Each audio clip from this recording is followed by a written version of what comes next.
Welcome to Demystifying Instructional Design, a podcast where I interview various instructional designers to figure out what instructional designers do. I'm Rebecca Hogue, your podcast host. If you enjoyed this podcast, please consider subscribing or leaving a comment on the show notes blog post, and consider helping to support the podcast with a donation to my Patreon account. In this episode, I continue my interview with Janet Lee and Darlesa Cahoon. I was going to shift us a little bit to thinking about design, because you've gotten into some of the creativity, and I think you're both very creative people, which is fun. What does the design process look like for you? Go ahead, Darlesa. I want to hear.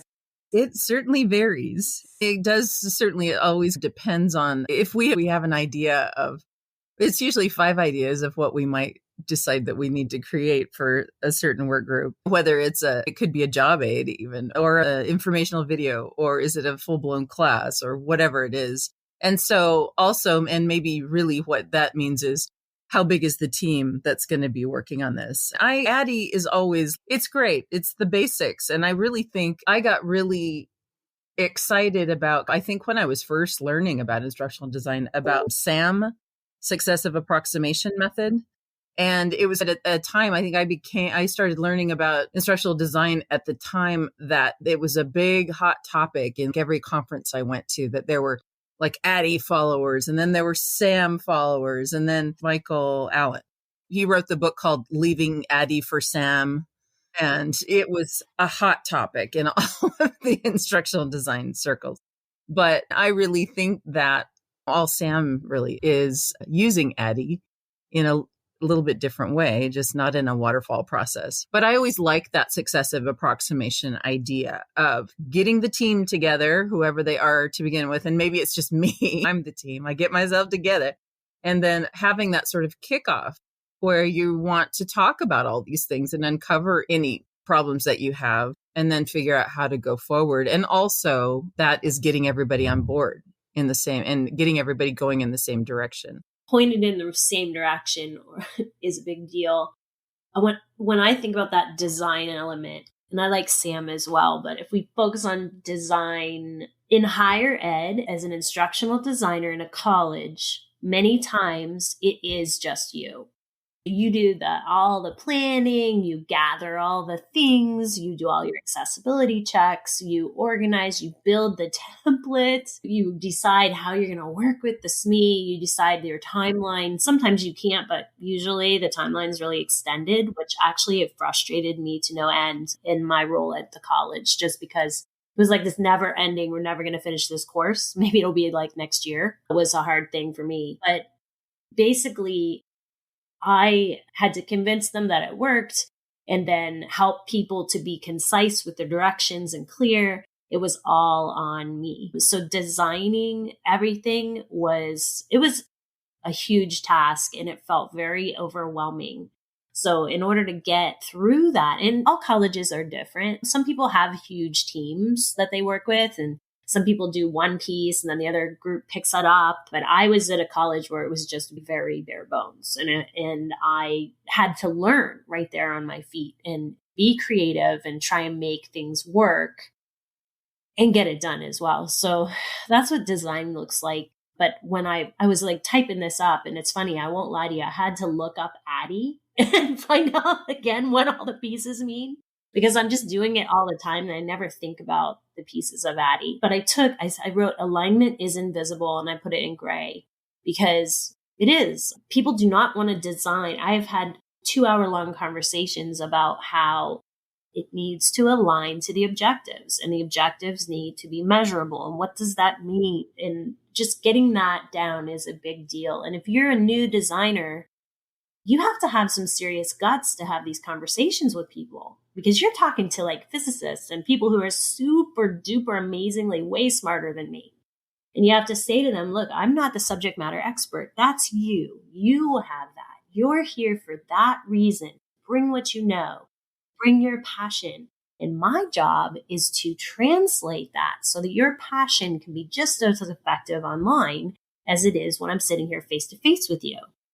And just to be strong in that it can be a challenge for somebody who's brand new to this, especially if you don't have any teaching experience. It's hard. It can be hard.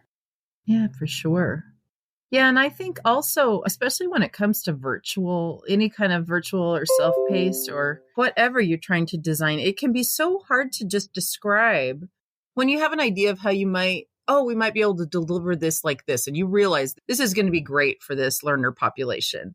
But it's so hard to describe that to somebody. And I just had one fairly recently and this goes back to Rebecca, what we talked about, I think the last time we talked, is how the process is messy. Like we have these different processes that we know, that we learn when we go to school or that we learn throughout our experience in our work. But the truth is that I think a lot of times we're taking a little bit of something from learner-centric design or some other adult learning theory. We're throwing in a little Addie. We're using a little Sam. I think so often we're doing that. And that it makes sense that you don't sit there and go, analyze, design, develop, implement, evaluate every time you're creating a program. We just don't do that. I had one recently that it was, and I know this is going to sound really unfun, but I actually thought it was interesting. And it didn't even smell down there. I couldn't believe it. But now you're wondering, aren't you? They needed help. People were using the trash compactors and recycling compactors, not using them well, and throwing garbage outside of them. And they were trying to figure out how to motivate people. So they were figuring that there's a lot of new employees and they're not being taught to begin with how to use this machinery correctly. And then aside from that, they're overworked, understaffed. It's hard to do. We came up with, eventually, it took a lot of steps because we're like, maybe we put QR codes on the signage and then send them to a little video and show them how this works and how it can go wrong. Turns out that these people that work in dining establishments at the airport, they can't have their phone with them at work. Okay, we can't do that. So then what we did come up with that I thought was a really pretty neat solution, they said that they could and would pay for a big monitor to be right above the equipment that could have like videos running on it. And then what I came up with that I thought might be fun, and there's so many things that you have to think about. So with the airport employee population, there is a huge population of people that don't have English as a first language that might have really minimal. So everything that we do for that population, a bunch of English text, that is just, nobody's going to pay attention to it. It has to be very visual and very graphically oriented. So I came up with kind of this idea of doing a framework that looked kind of like Netflix.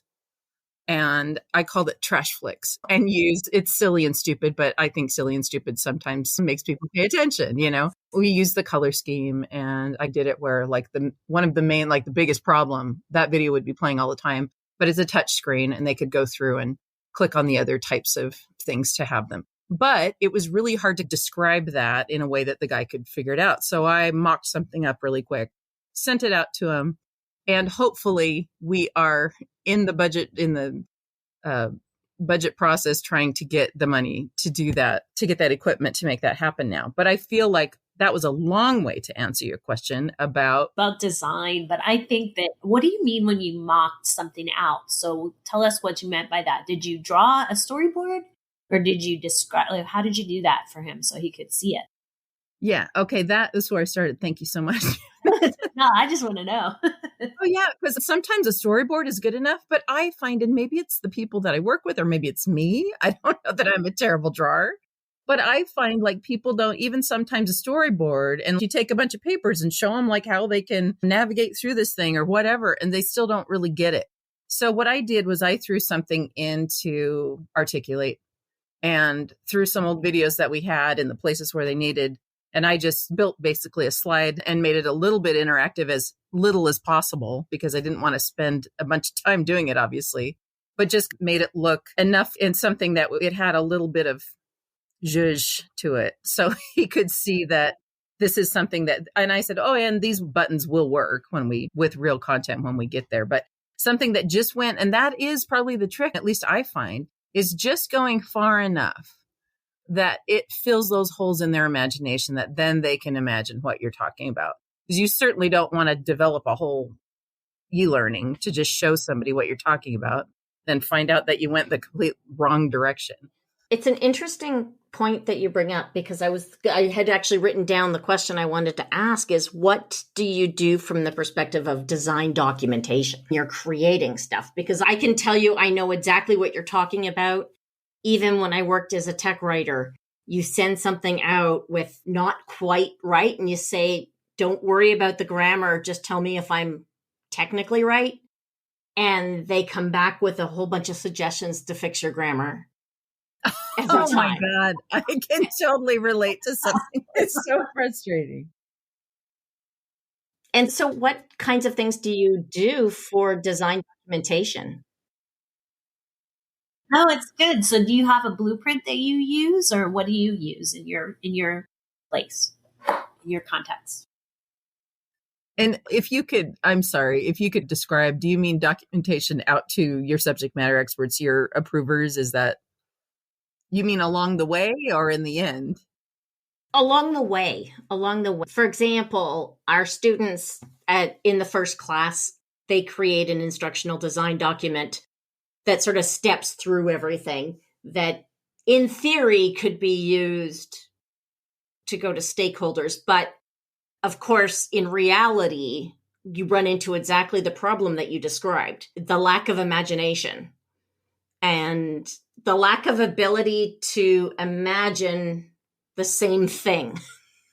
Yeah. I think it's just going to highly depend on who you're working with, right? I think that kind of documentation, I love to build something I will always have something that's, oh my gosh, my words are not coming to me today. What do we call it in our industry? The mock-up, it's the common term storyboard. That was actually the most basic type of mock-up is the storyboard. So I always love to build some kind of storyboard. And even if it's with face-to-face instructional design, to build some kind of a storyboard, but it really does depend. I think that you have to sense, if you build a storyboard and build out your objectives and put together this documentation and send it out to people, you sense that they're still not getting what you're putting down. And that's really where that successive approximation method comes in with those prototypes. I think you can figure out, it is that understanding what communication you're having, and if people are getting what you're talking about, and if they're also agreeing with what you're talking about, right? That kind of drives you to know what you need to go further with. And do we actually need a prototype that is a working prototype rather than just a paper prototype to have them check off on before you go forward, so you know that you haven't just wasted 2 months of your life in the wrong direction.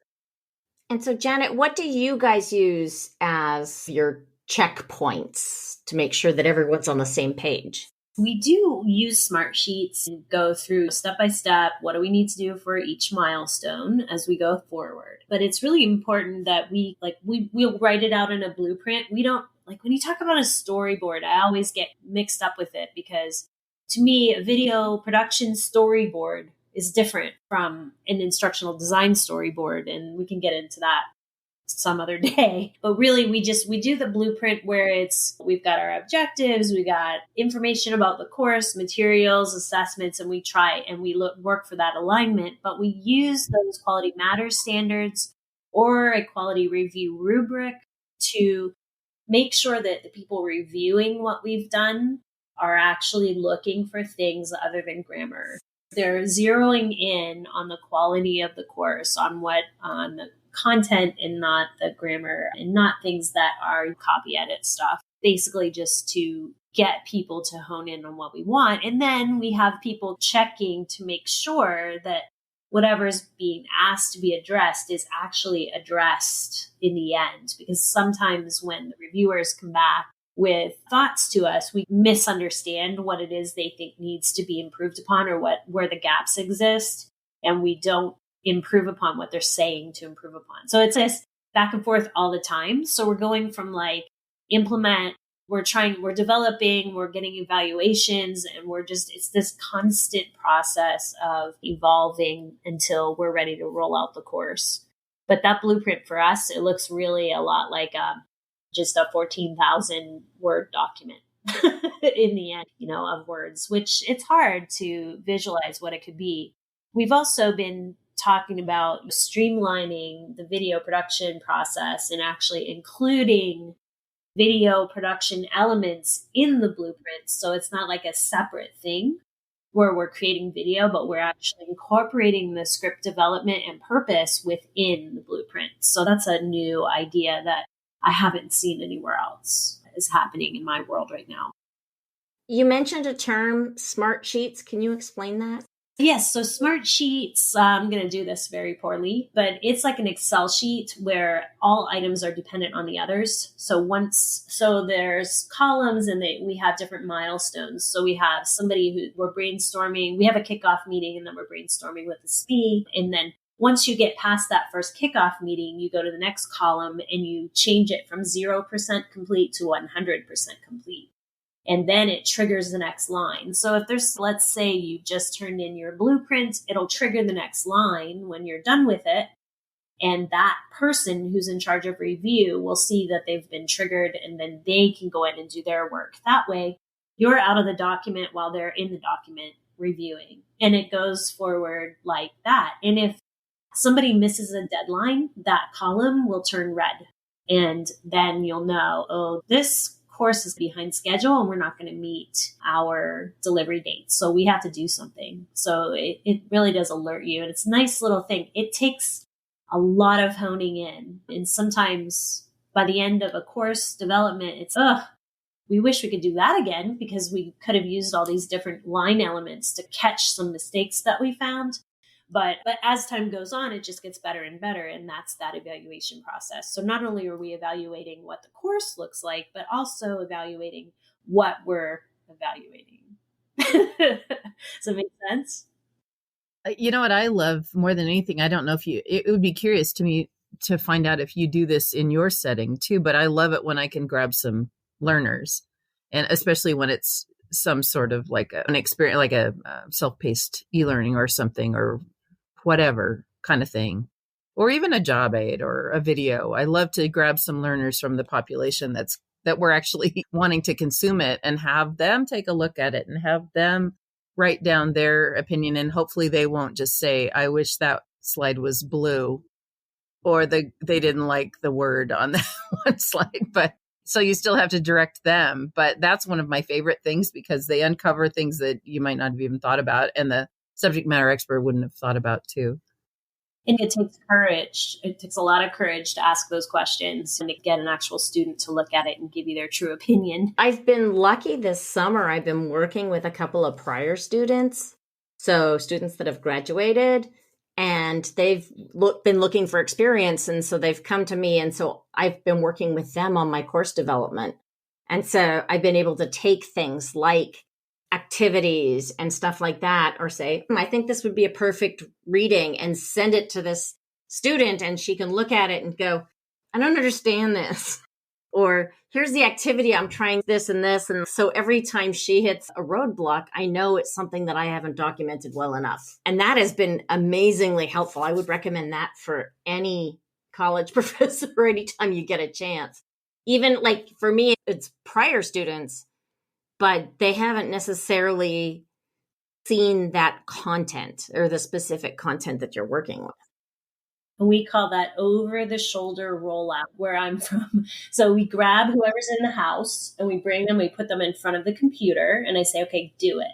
Let's see. And you can watch where people's eyes go, what kind of troubles they have, what questions come up. Even if they're not your authentic learner, you just pull somebody into your office and have them navigate the course in front of you. You can pick out a lot of things. So I kind of try and teach my SMEs to do that. Once this is being rolled out, watch somebody go through the course. Just look over their shoulder. It's the over the shoulder rollout. Yeah, I love that.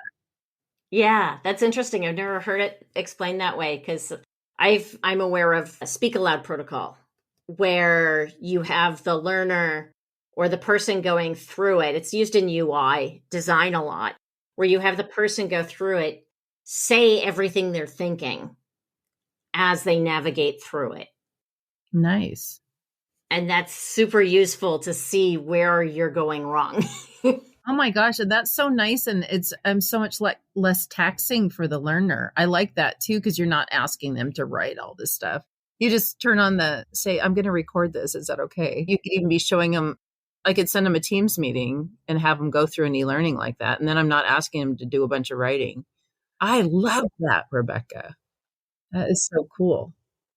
But you know what? I feel like I'm so lucky that I went back to school in it was 2014 when I went back to do my master's degree. And it was 100% online. And it was a master's degree in learning technology. And just being a student was one of the most helpful things that I ever got to do. And to see it really definitely changed the way that I thought about the learner and how to keep them motivated. To see that if you said the most important thing, I think, with online instruction, for my opinion, for college professors is just constant communication with your students. The worst thing is when you send out an email or a message or whatever kind of format you're communicating with, and you hear nothing back. You just want to go away and not go back to that class ever again. And that's another thing I would say. If you are an instructional designer that wants to go into the college or university setting to be an ID, always make sure that you're also teaching. Once you're there so long, you can pick up a class and just do it. Because credibility is a big deal. Knowing the frustrations of faculty, knowing like how they're really feeling, dealing with real people, that's invaluable. I think it's really neat the way you picked up the two sides, right? The things that we always have to balance. There's the learner perspective and really understanding what it means to be the learner, but also really understanding what it means to be the instructor. Because you can have this great learner-centric design, but if this instructor can't implement it, it's pointless. You need to have something that works for both. Yeah. Cool. Let's talk a little bit about evaluation. What do you do to evaluate something that's out there? We don't really get to evaluation, right? I think evaluation can look different than you think it's going to look. We can ask for feedback. We can send out a survey. Nobody sends back their survey. Or you can just how many people come back? Do you see a shift in behavior? And how do you know it worked? There are so many different ways to evaluate the success of what you implement that you have to be very flexible with that and be gracious about it and be kind to yourself. If you see something good happening, keep going with that. But if you see something that needs to be adjusted or changed, then do that. But gathering information and data can look different for every situation. That was well said, Janet.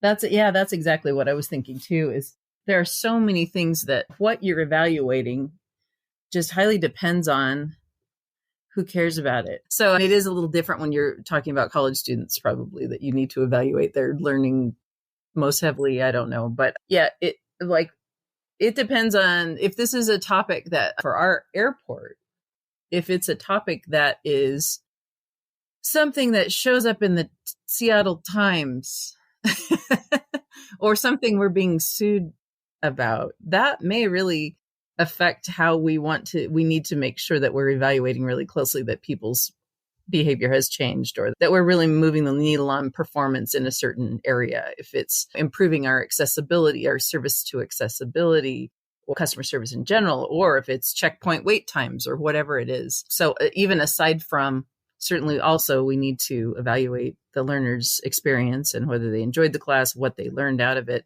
But then it's taking it to that next level that helps us continue to remain employed. That return on investment. From the college perspective, like as a college instructor, one of the things that I think about is the number of students that I have that want to take a different course with me. Right? So they've taken one course. How many of them want to take a different course with me or another course with me? And I know that I'm doing something right if students want to come back and take other courses that I teach or that I design and teach, because I do both. So before we close off, I wonder if either of you have questions for each other on anything that we covered or haven't covered. I have one. So here's the thing, in instructional design, when you get a job at the college level or the university level, when you're there, some people would like to make the transition to corporate. And when they do want to make that transition, people look at you and go, well, why would you ever want to do that? There's a lot of reasons why. And I actually made that leap.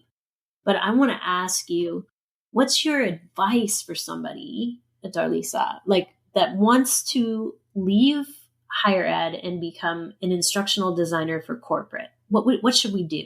Gosh, I think that, and maybe it's just my perspective of that I've always been a corporate instructional designer, that it seems to me like it'd be a lot harder to go from corporate instructional design to institutional instructional design. I think probably the biggest advice is go for it. You're awesome. With what you guys have to do and have to come up with, it seems like you've got all the skills, and it's just a matter of maybe delving deeper into what the job is really going to be like, which is cool. That it's so cool that Rebecca does this to try to help people understand what those jobs are going to be like, but like really understanding what kind of work you're going to do and if you're going to like it and if you're going to be passionate about it. Because I just feel like, I know it all depends on what you've been doing, but it seems like if you're building college courses, you've probably got all the skills that you need to use in a corporate environment. And I would think that, and you're going to have probably a lot of times more education than somebody who is in the corporate learning world, because a lot of times people do just get pulled into training and development in the corporate world who don't necessarily have the education behind it. I don't know if I answered your question very well.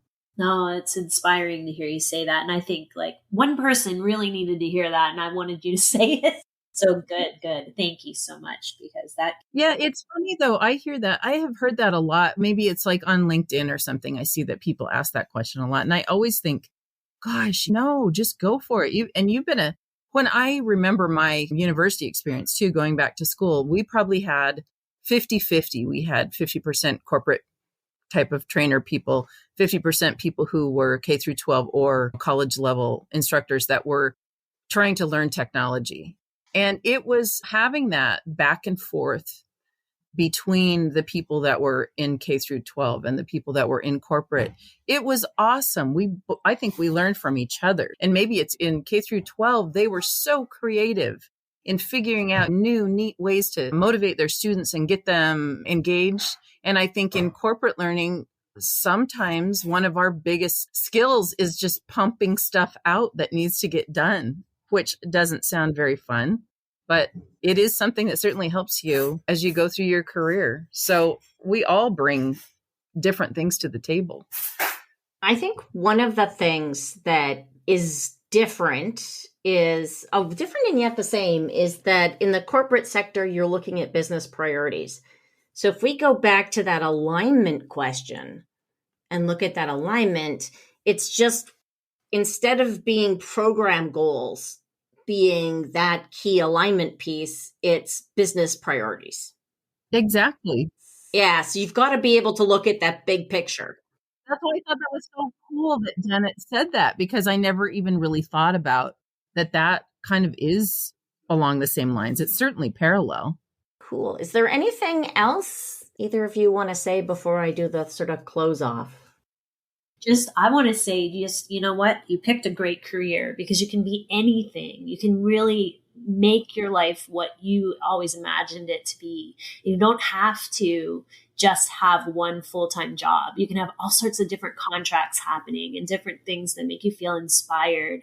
Instructional design is an evolving and growing field where you can do anything. And I love learning and I love meeting people like yourself, Darlesa. Thank you so much. And Rebecca for doing this for people. I just feel like it's making a difference where it's just this huge scale where before I was just in one little tiny box of a classroom. But with instructional design, you can really make a difference in the world. And it's important. I totally agree. I love that. It is so cool. And your students just having the chance to choose, they can choose what they want to do. That's the coolest thing about instructional design. If you're really excited about technology, you can go in that direction. If you really love getting in front of a group and entertaining people or figuring out ways to make people learn through fun experiences, you can do games, you can do whatever you want. So I totally agree. I just think that instructional design is an awesome career. Excellent. Thank you both very much. I think this has been a fascinating conversation, and I really enjoyed hearing your perspectives. Thanks for having us. Appreciate it. Thank you. It's super cool meeting you, Janet. I looked at your website a little bit, and I just think that you're a fascinating person. You've done so many really cool things. Thank you for that. Thank you. I'm just constantly learning, and it's so good to meet somebody like you. And I just inspiring. So thanks for today. I think you're both inspiring. This has been awesome. You've been listening to Demystifying Instructional Design, a podcast where I interview instructional designers about what they do. I'm Rebecca Hogue, your podcast host. Show notes are posted as a blog post on demystifyinginstructionaldesign.com. If you enjoyed this podcast, please subscribe or leave a comment in the show notes blog post.